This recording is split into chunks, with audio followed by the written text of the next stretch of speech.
Você tem dificuldade em ler a Bíblia? Então vem comigo. Eu sou Tatiele e no capítulo a capítulo a gente vai um passo de cada vez. Hoje nós leremos o livro de Lucas, capítulo 18. Um dia, Jesus contou aos seus discípulos uma parábola para mostrar a necessidade que eles tinham de orar sempre e que deviam continuar orando sem desanimar. Ele disse: havia numa certa cidade um juiz, homem muito mau, que não temia a Deus e que fazia pouco caso de todos. Uma viúva daquela cidade vinha frequentemente suplicar justiça contra um homem que lhe havia causado prejuízos. O juiz não fez caso dela durante algum tempo, mas finalmente ele disse a si mesmo: eu não temo a Deus nem aos homens, porém esta mulher está me incomodando. Vou fazer-lhe justiça, pois está me cansando com as suas queixas constantes. Então o Senhor disse: prestem atenção naquilo que aquele juiz desonesto disse. Vocês não acham que Deus fará justiça ao seu povo, que lhe suplica dia e noite? Será que ele vai demorar para ajudá-lo? Eu afirmo a vocês que ele lhe responderá depressa. Mas a questão é: quando o Filho do Homem voltar, será que encontrará fé na terra? Depois, ele contou uma parábola a alguns que se orgulhavam das suas boas qualidades e desprezavam as outras pessoas. 2 homens foram ao templo orar. Um deles era um fariseu e o outro um cobrador de impostos.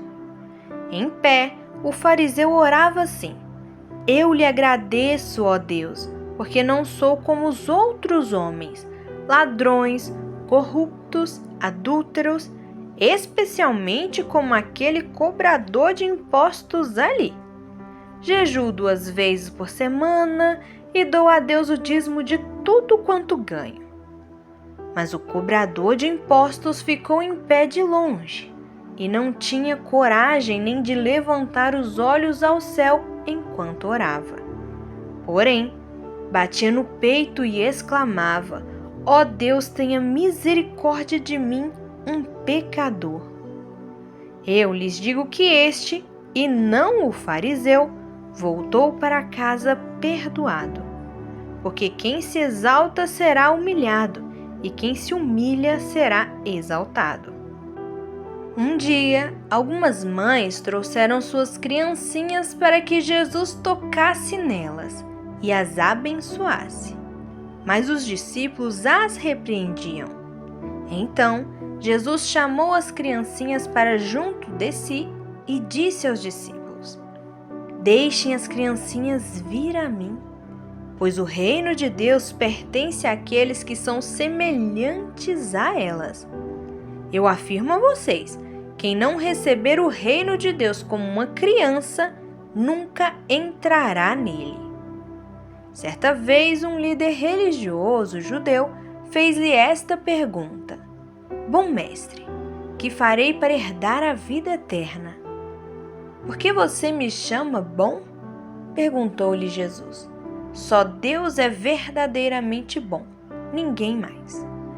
Mas quanto à sua pergunta, você conhece os mandamentos que dizem: não cometa adultério, não mate, não furte, não dê falso testemunho, honre seu pai e sua mãe?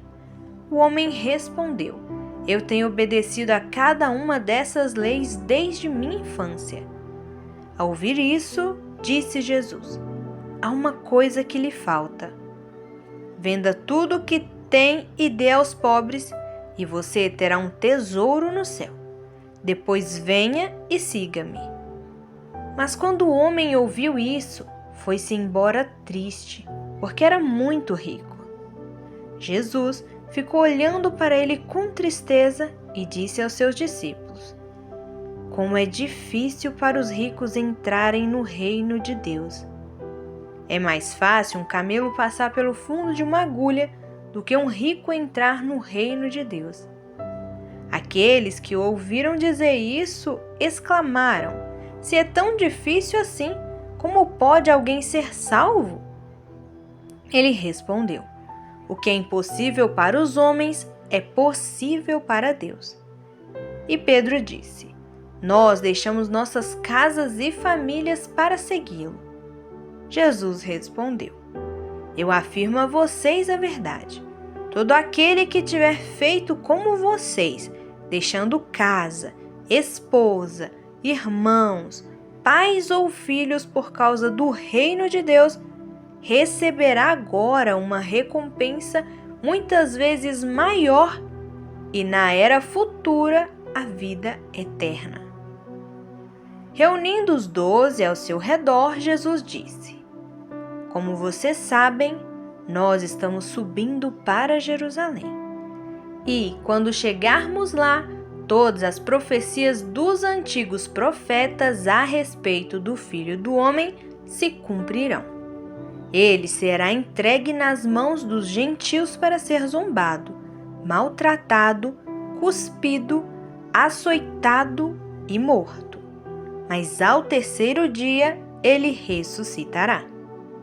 Porém, os discípulos não entenderam nenhuma palavra do que ele dizia, porque o significado das palavras era difícil para eles entenderem. Quando se aproximaram de Jericó, um cego estava sentado à beira da estrada pedindo esmola. Ouvindo o barulho de uma multidão passando, perguntou o que estava acontecendo. Disseram-lhe: Jesus de Nazaré está passando. Então ele começou a clamar: Jesus, filho de Davi, tenha misericórdia de mim. O povo que ia na frente de Jesus tentou fazer o homem ficar quieto, mas ele gritava ainda mais alto: Filho de Davi, tenha misericórdia de mim. Quando Jesus chegou ao local, parou e ordenou que o homem fosse trazido. Quando ele chegou perto, Jesus perguntou-lhe: o que quer que eu faça a você? Senhor, suplicou ele, eu quero ver. E Jesus disse: está bem, comece a ver. Sua fé o curou. Imediatamente o homem começou a enxergar e seguia a Jesus, louvando a Deus. E todo o povo que viu isso acontecer também louvou a Deus. Em Lucas 18, Jesus começa com duas parábolas. Na primeira parábola, ele ensina sobre a persistência da oração. E essa já é a segunda vez que ele fala sobre este tema em Lucas. Nós somos seres espirituais. Em Eclesiastes capítulo 3, versículo 11 diz: Ele fez tudo belo a seu tempo, pôs até mesmo a eternidade no coração deles. No entanto, a humanidade nunca compreenderá plenamente o trabalho do verdadeiro Deus. Para nós, as coisas espirituais são naturais. É natural precisar de Deus. É natural sentir necessidade de coisas sobrenaturais. E isso foi colocado em nós. Então, Jesus conta a parábola da viúva com o intuito de incentivar a oração e a petição. Mesmo sendo um homem mau, aquele homem cede à insistência daquela viúva. Eu não sei o que você tem precisado neste dia, mas o próprio Deus me mandou aqui para te dizer que Ele te ouve. Mas você precisa se posicionar em oração. Precisa insistir mais. Logo depois, ele conta a parábola do fariseu e do cobrador de impostos. Naquela época, os cobradores de impostos eram vistos com muito rancor, pois trabalhavam para o Império Romano explorando os judeus. Então, os religiosos tinham aversão a eles, pois os consideravam grandes pecadores. Imagina a cena. Os dois estavam no mesmo ambiente. Os dois estavam orando. Os dois estavam na presença do mesmo Deus. Mas o que os diferencia? O fariseu orava de forma a se vangloriar, se sentindo maior do que o outro e usando a oração, algo santo, para atacar o cobrador de imposto. Sua oração girava em torno de si mesmo, uma gratidão que escondia um ego tão grande que não conseguia ver o mal que estava dentro de si. Enquanto isso, o cobrador de impostos entendia o seu lugar. Ele fez algo que muitos de nós temos dificuldade até hoje. Ele reconheceu quem ele era e isso o levou diretamente ao perdão. Uma curiosidade interessante deste capítulo é que existe um mito moderno muito comum de que o fundo da agulha era o nome de um portão baixo em Jerusalém. A história conta que o camelo precisava se ajoelhar e tirar a carga para passar por ele. Isso é uma mentira histórica. Não existia esse portão na época de Jesus. Na verdade, o Evangelho de Lucas foi escrito por um médico. Quando Mateus e Marcos contaram essa mesma história, eles usam a palavra grega rapis, que significa uma agulha de costura comum, usada por qualquer pessoa. Mas Lucas faz algo diferente. No texto original de Lucas, capítulo 18, versículo 25, ele escolhe a palavra belone. Na antiguidade, belone era o termo técnico específico para agulha cirúrgica usada pelos médicos para dar pontos em ferimentos. Ele também troca a palavra comum para buraco por trimatos, que os médicos usavam para falar de perfurações no corpo ou feridas. O que isso muda? Jesus estava usando uma hipérbole, um exagero intencional para mostrar algo impossível aos olhos humanos. Lucas, com seu olhar de médico, visualizou aquela agulha cirúrgica fina e afiada de seu estojo de instrumentos e pensou: tentar salvar a si mesmo pelas riquezas é tão impossível quanto enfiar um camelo inteiro na fresta dessa minha agulha cirúrgica. E o que mais me chamou a atenção é que o capítulo começa e termina com insistência, com pessoas que se posicionaram no que precisava e, apesar das negativas e das repreensões, continuaram até que receberam o que foi pedido. Agora, deixe uma reflexão. Hoje em dia, muitas pessoas não acreditam no sobrenatural ou espiritual. Pensam que a vida é só coincidências, situações e até a oração se tornou vazia. Quantas vezes olhamos para as promessas de Deus e nos escondemos atrás de Deus vai fazer, mas eu também tenho que fazer minha parte. Eu também. E aos poucos deixa de ser sobre Deus e passa a ser sobre nós.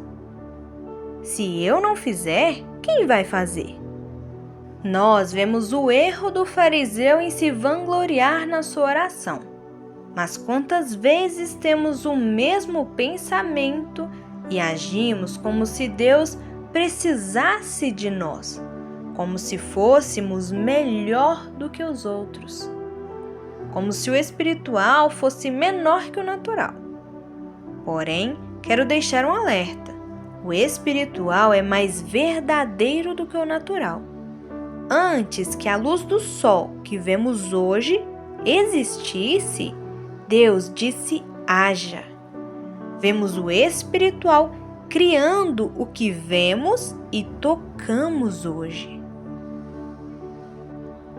A nossa fé se tornou tão fraca.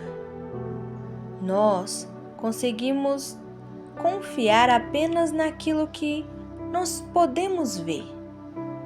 Muitas vezes confiamos no remédio que foi passado, mesmo que ele não prometa cura, mesmo que ele prometa apenas um tratamento.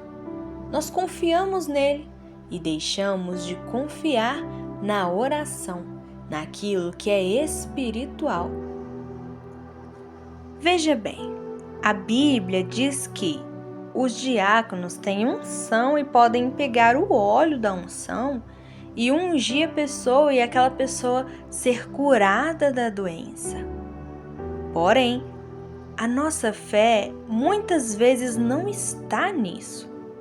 É por isso que no capítulo Jesus pergunta: será que quando o Filho do Homem voltar, ele achará a fé na terra? Então hoje, pensa sobre isso. Você tem tido discernimento das coisas espirituais ou tem deixado essa frieza espiritual moldar a sua visão? Esse foi o capítulo a capítulo de hoje. Se isso falou com você, me acompanhe amanhã. Aqui a gente segue junto, um capítulo de cada vez.